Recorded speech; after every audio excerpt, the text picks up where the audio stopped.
From Bloomberg World Headquarters in New York, this is Street Smart with Carol Massar and Matt Miller. Welcome back to Street Smart. More now on what Chris Valerio reported earlier in the show. Consumers know all about iPods and iPads, but they probably haven't heard of iAds.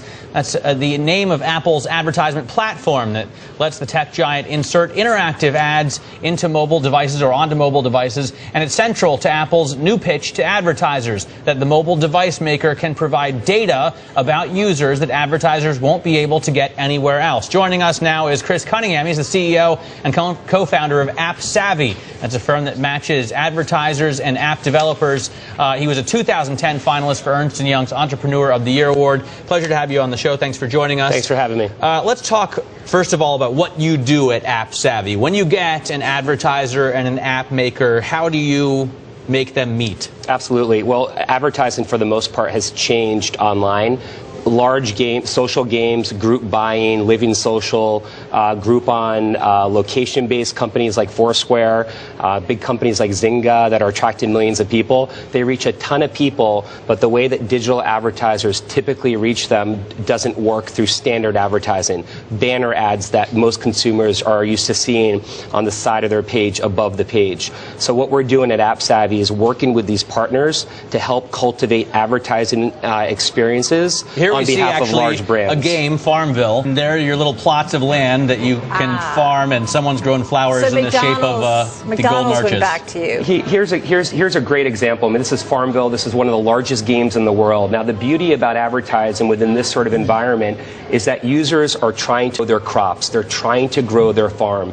The days of Tetris and Super Mario Brothers are gone. Social gaming is taking over. Now, marketers can come in and actually give consumers something of value to build their farm. So what's the net result? Consumers love you. There is no other form of advertising today through traditional television or print or online where you can build a relationship with a consumer. But how effective is that kind of advertising, Chris? Or is it just like, okay, I'm playing a game, I see McDonald's, so what? It's extremely effective. We've seen through research and data that these sorts of programs that are integrated the right way in context and relevance have the highest levels of purchase intent, brand awareness. In fact, with this particular program, users want to go to the McDonald's store. How do you know that, though? Through research and data, through third-party research companies that we implement to these programs.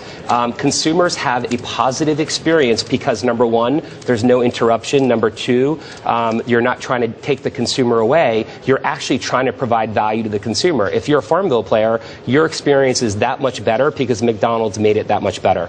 So what does Apple bring to the table? People are always talking about personal data, and most everyone, other than Carol, knows how Facebook seems to be able to know exactly what you do and target you instantly.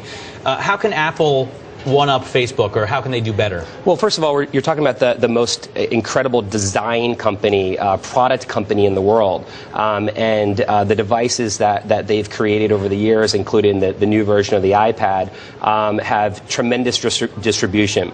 But they're the best design and product company. They care about their design and product. As it relates to the iAd, it's a very specific ad unit that's built by the Apple sales organization, sold by the Apple sales organization.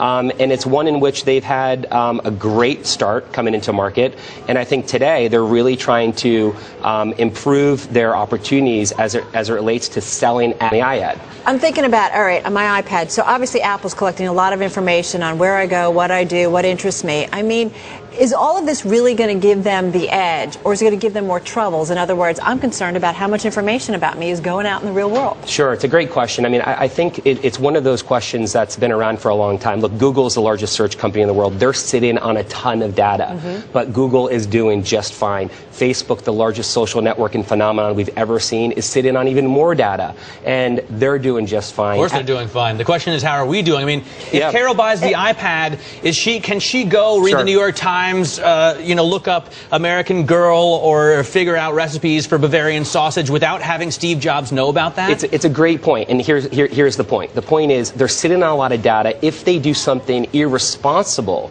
with that data, which is give it to a third party or reach a consumer in a way that they didn't tell the consumer, then absolutely you're doing something wrong and you're going to be responsible for it. But these companies are too big, they're too strong, they're too valuable, they're too smart. They're never going to misplace your data data and give it into the wrong hands. Well, let me just ask, so what Apple wants to do in terms of a Walmart, a McDonald's, whomever, I mean, are they can't wait to work with Apple on this, or what? As it relates to working within the iAd? So if the question is, if brands are interested in working with Apple on their iAd opportunity, which is their ad unit, absolutely, they want to work with iAd because they have they're exclusive to one of the most interesting, exciting products in the world. You have to work with Apple's sales organization to leverage that ad, and for the most part, marketers are buying it. They are continually trying to figure it out. They're trying to find the right price points where marketers will buy into it. Apple's one of those companies where it's Apple's way or the highway. There's probably little flexibility, but for the most part, I think they're doing well. Interesting stuff. Chris, thanks, Chris, for joining us. Chris Cunningham there. Thanks We're going to take a me. quick break here.